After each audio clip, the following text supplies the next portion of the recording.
Skip Furlow. One of the things we do know is that you and Ronnie really were very close friends on the track, off the track, up until the very end. How did you guys first connect?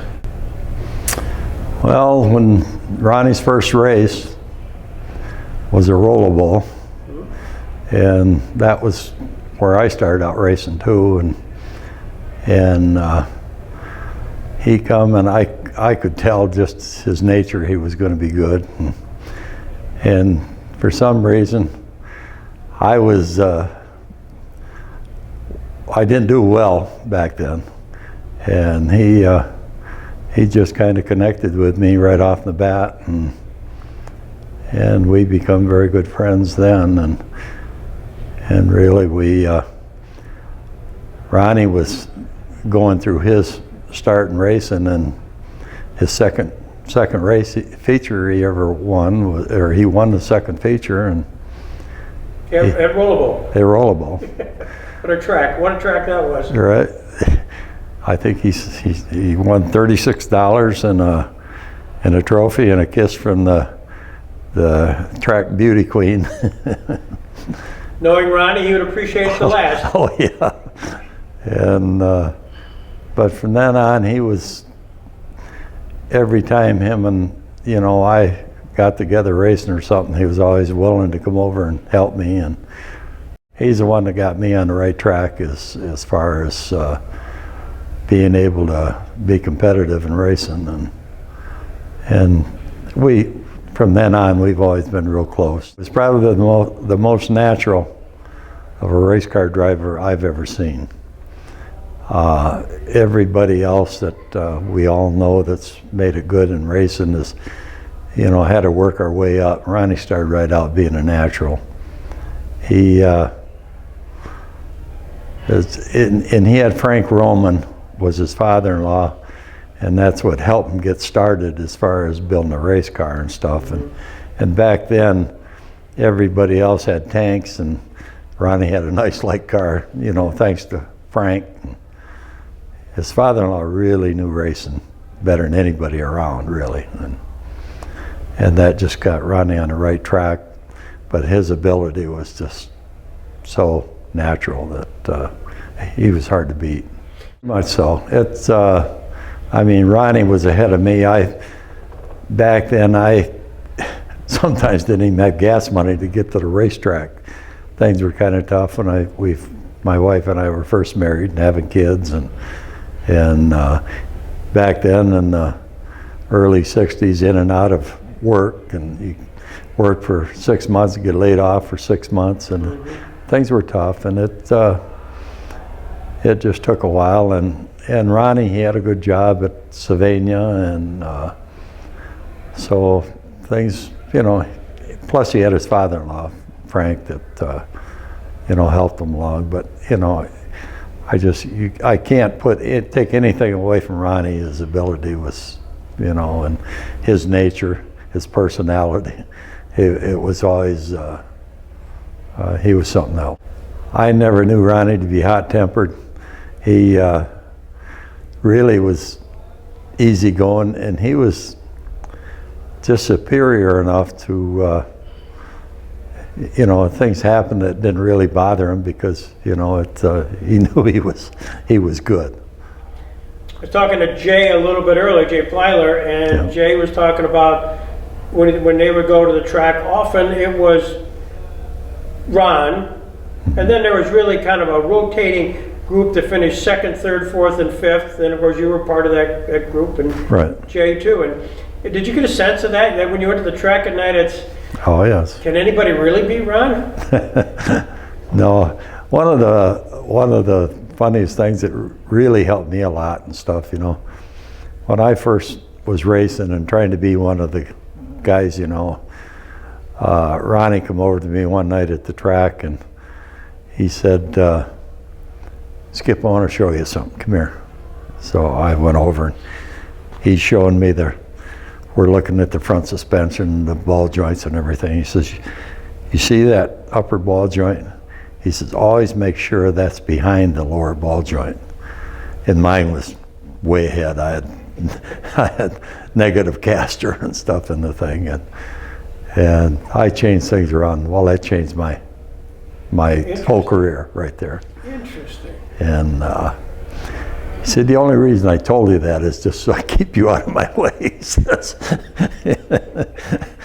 But it happened to really help make me a better race driver and be more competitive to him. But we've always got a kick out of that through our past friendship. Also raced against each other in late models. Did you encourage him, or did he encourage you? No, Ronnie started out, driving his old late model and stuff when Frank had number 2, Hyle Russell and Eddie Kisco. Yeah. And then Ronnie had Ford Jr. in late model too. But things kind of, that part wore out and stuff, and he kind of quit late model, and then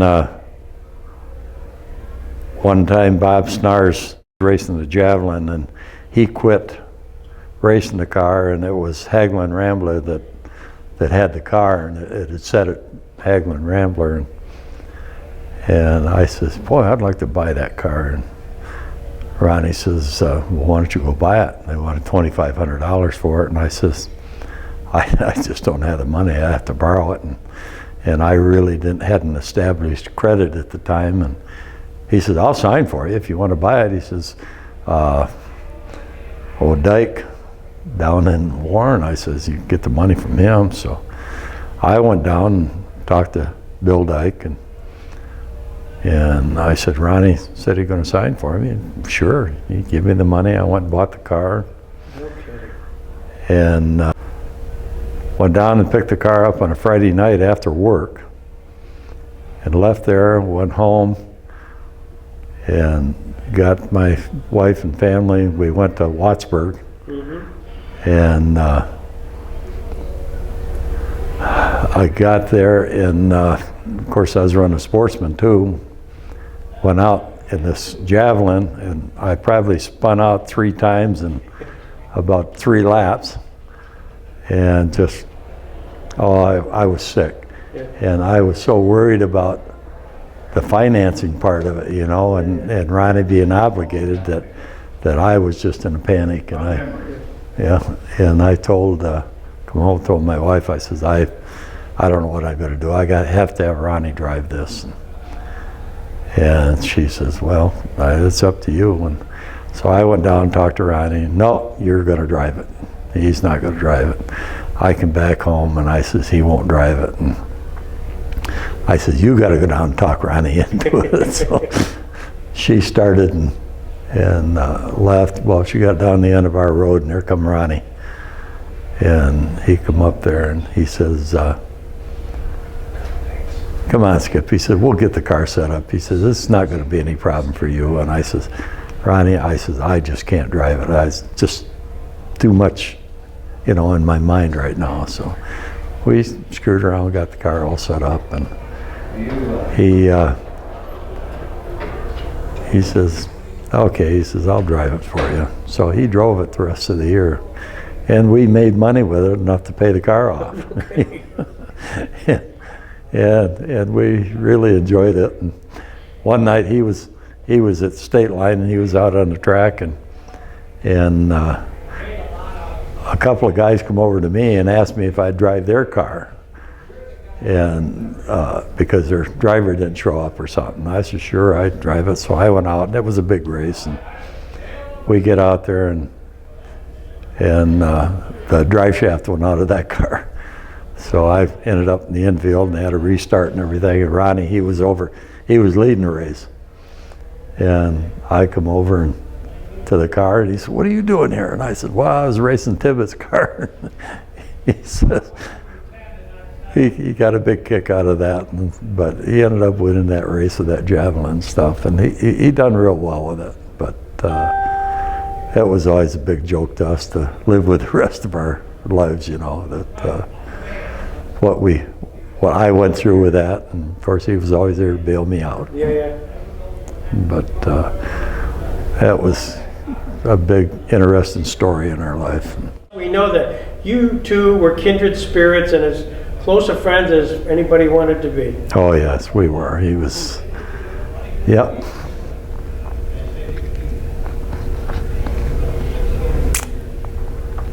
I'm delighted you shared these stories. It's tough. Yeah.